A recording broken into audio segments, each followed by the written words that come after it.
세 차례에 걸친 고려거란 전쟁 이후 점점 거란은 쇠퇴해가고 있었습니다. 그리고 마침내 여진족이던 와나나골타가 금나라를 세우고 요나라를 작살내버렸고, 이후 송나라에도 쳐들어가 당시 황제이던 흠종과 전황제 휘종을 사로잡아버렸죠. 이 한족 최대의 치욕 사건을 정강해변이라고 부릅니다. 이후 이 흠종과 휘종은 금나라의 포로로 잡혀가게 되는데요. 그렇게 송나라는 멸망하고 휘종의 9번째 아들이던 조구는 가까스로 남쪽으로 도망쳐 남송을 세웠고, 이로 인해 송나라는 정강해변 이전의 송나라를 북송, 이후에 송나라를 남송으로 부르게 된 것이죠. 한편 휘종과 흠종이 금나라로 잡혀갈 때 수많은 황족들과 송나라의 고관대작들, 그리고 그들의 가족들까지 모조리 잡혀가게 되었습니다. 심지어 궁녀들과 내시, 무의, 의원들까지 모조리 잡혀갔는데 모두 합쳐 3,000여 명이 포로로 끌려가게 되었다고 하죠. 그런데 그 이후부터 여성 포로들은 끔찍한 일을 당하게 되는데요. 오늘은 북송이 망한 이후 포로로 간 여인들의 비참한 삶에 대한 이야기를 해볼까 합니다. 조선시대 때 계유정난 이후 세조는 자신의 반대파 대신들의 아내와 딸들을 자신이 왕위에 오르는데 도와줬던 1등 공신들에게 모두 포상으로 나누어 주었었죠. 금나라 역시 수많은 황족들과 궁녀들, 그리고 송나라 귀족들의 여인들을 금나라 고위층에게 분배되어져 그들의 성땡땡땡땡이 되어버렸습니다. 평생을 잘 먹고 잘 살다가 하루아침에 날벼락을 맞은 것인데요. 송희종의 딸인 공주들 역시 예외는 아니었습니다. 송희종의 공주들은 총 21명이 있었는데 모두가 굉장히 비참한 삶을 살게 되죠. 21명 중 3명은 금나라로 끌려가다가 고된 여정을 이기지 못하고 사망을 하게 됩니다. 그리고 8명은 금나라 황족이나 귀족들의 첩이 되어버리기도 하고 10명은 세의원이라는 곳에 들어가게 되었죠. 세의원은 금군 병사들이 즐길 수 있는 기방이었는데 한마디로 첩으로 들어가지 못한 송나라 공주들은 모두 창기로 전락하고 말았던 것입니다. 심지어 수많은 송나라 귀족들의 아내와 딸들 역시 세의원의 창기가 되었는데, 세의원에서 남자들을 상대할 때 슬퍼하거나 눈물을 흘리는 여인들은 대부분 송나라에서 포로로 잡혀와 억지로 기생이 된 여인들이었다고 하죠. 첩이 된 공주들 역시 창기가 되는 것보다는 그나마 나았지만 이는 자신이 원해서 된 것도 아니었기 때문에 그들의 삶 역시 평탄하지 않았습니다. 첫째 공주이던 가덕제의 조옥반은 이미 결혼을 해서 딸까지 있었지만 정강해변이 일어나고 자신과 딸까지 모두 금나라로 잡혀가게 되었죠.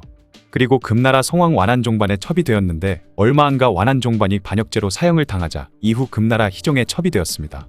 그리고 조옥반의 딸 역시 완안올실의 아들에게 첩으로 보내졌죠.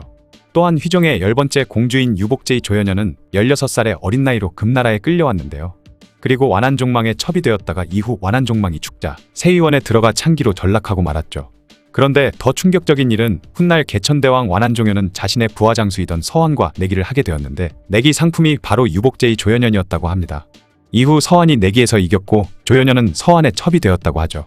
이는 자기네들 노는데 송나라 공주들이 제물로 바쳐진 셈이었습니다. 또한 21번째 공주인 순복제의 조금령은 정강해변 당시 나이가 고작 5살밖에 되지 않았었지만 이후 세의원에 들어가 창기 생활을 하게 되는데 훗날 완안서랴마의 눈에 들어 그의 첩이 되기도 했죠. 그리고 이후 통역관이던 왕성채에게 하사되어 그의 아내가 되기도 했습니다. 또한 금나라 태종도 송나라의 휘종에게 엄청난 모욕을 하는데요. 송나라 공주들을 임신시킨 뒤 아들을 낳은 후에 송희종에게 서신을 보내면서 선물도 보냈는데 그 내용은 바로 너의 딸이 내 아이를 낳았으니 옷 2벌을 선물로 보내주마라며 조롱 섞인 말을 해댄 것이죠. 그런데 더 열받는 건 송희종의 한 말인데 송희종은 금태종에게 저같이 쓸모없는 놈과는 달리 제 딸들이 폐하에게 도움이 되니 정말 다행입니다. 앞으로도 많은 아이들을 생산하시길 기원합니다. 라고 말했다고 합니다. 살기 위해서는 어쩔 수 없긴 했겠지만 송희종은 자신의 딸들이 온갖 치욕을 당했는데도 눈 하나 깜빡 안 했던 반면 자신이 열심히 모으던 서화 컬렉션이 훼손되고 약탈되었다는 소식을 들었을 때는 눈물 흘리며 굉장히 슬퍼했다고 하죠. 또한 그는 포로 생활에도 나름 풍족하게 살 수 있었는데 그 이유는 자신의 딸들이 금나라 황족이나 귀족의 첩이 되거나 창기가 된 이후 송희종에게 계속 돈을 보내주었기 때문이라고 합니다. 그렇게 나름 풍족하게 살다가 1135년 오국성이라는 곳에서 사망했다고 하죠. 그런데 송음종의 아내인 인해황후 주씨의 삶은 더욱 기구한데요.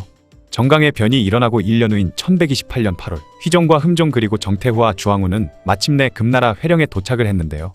이후 휘종 흠종을 비롯한 정태후와 주태후에게 겨냥례라는 항복의식을 치르도록 했습니다. 이 겨냥례라는 것이 좀 골 때리는데 승리자는 충분히 기쁨을 누리고 업적을 과시하게 해주지만 패배자에게는 끝없는 굴욕을 느끼게 해주는 것이었죠. 바로 사람의 윗옷을 다 벗긴 후 양의 생가죽을 뒤집어 쓴 채 머리를 조아리며 항복하던 의식이었고 그것을 여성인 태후와 황후에게도 시켰던 것이죠. 그리고 이후 강제로 금나라 옷을 입게 했고 금태종은 그녀들을 데리고 가 목욕을 시키라 명령했는데 주황후는 모욕을 견디지 못하고 결국 스스로 목을 메어 버렸습니다. 하지만 곧바로 사람들에게 발견되어 구출되었지만 이후 그녀는 다시 물에 몸을 던져 스스로 목숨을 끊어버렸다고 하죠. 이 인해황후 주씨의 죽음에 대한 다른 내용의 야사도 전해지고 있는데요. 주황후는 포로로 끌려오는 도중에 참을 수 없는 치욕을 당하는데 금나라 장수 탱리는 술자리에 굉장히 외모가 출중했던 주황후를 부른 뒤 노래를 불러보라고 시킨 것이죠. 그러자 주황후는 자신의 비참한 신세를 한탄하는 노래를 불렀는데 중국말을 알아들을 수 없었던 금나라 장수들은 더욱 신나하며 그녀에게 다른 노래도 불러보라고 재촉했습니다.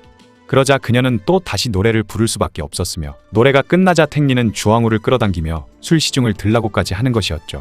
이에 주황후는 술자리 시중을 들기 싫다며 격렬히 거부를 하자 격분한 탱리는 그녀가 기절할 때까지 두들겨 패버린 것입니다. 이때 흠종이 분노를 참지 못하고 화를 내자 탱리는 흠종을 죽여버리려고 했는데 금나라 혈령이 폐하께서는 저놈을 생포해오라 하셨으니 그를 죽이면 장군만 손해입니다 라고 말해서 목숨을 건질 수 있었다고 하죠. 그리고 이후 그녀는 치욕과 폭행으로 인해 몸져누웠는데 결국 다시 일어나지 못하고 세상을 떠나고 말았습니다. 하지만 금나라 군은 송나라의 황후였던 그녀의 시신을 대충 멍석에 둘둘 말아 길가 아무 곳에나 묻어버렸다고 합니다. 송나라에서 금나라까지 끌려간 3,000명의 포로들 중 2,000여 명이나 되는 수가 풍토병과 추위 그리고 굶주림으로 인해 도착하기도 전에 목숨을 잃었다고 하는데요. 전쟁 이후 패전국의 여성들은 정말 치욕적이고 비참한 삶을 사는 건 예나 지금이나 어느 나라나 다른 점이 없는 것 같습니다.